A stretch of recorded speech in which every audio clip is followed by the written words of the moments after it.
Hey everyone, welcome back to my channel. Today I'll show you how to fix Facebook Marketplace if it's not working on your iPhone or Android.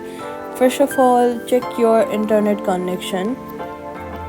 Start by making sure your internet connection is stable. Marketplace may fail to load on weak Wi-Fi or mobile data. Now, if that also does not help, you have to go ahead and refresh or restart your phone.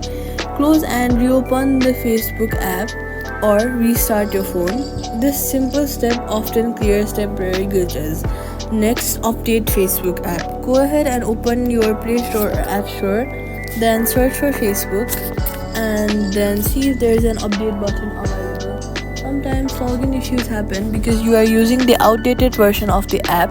Updating it ensures you have all the latest files and bug fixes. Now, if updating didn't help, it's time to clear some cache. Go ahead and open your settings, then search for storage and then click on the option of Facebook. Now hit on the option of offload app. This will free up storage used by the app, but it keeps documents and data. Reinstalling the app will place back your data if the app is still available for download. Now, if you are on Android, then go to settings, then search for apps and scroll down and click on the option of Facebook and then click on the option of storage and then hit the button of clear cache. Now, sometimes Marketplace does not work if your account is new, restricted or hasn't verified age/location. Make sure your account meets Facebook Marketplace requirements.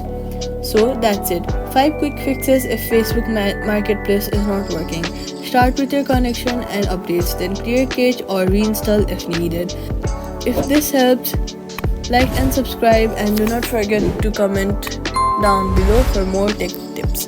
Thank you all so much for watching, and I'll see you guys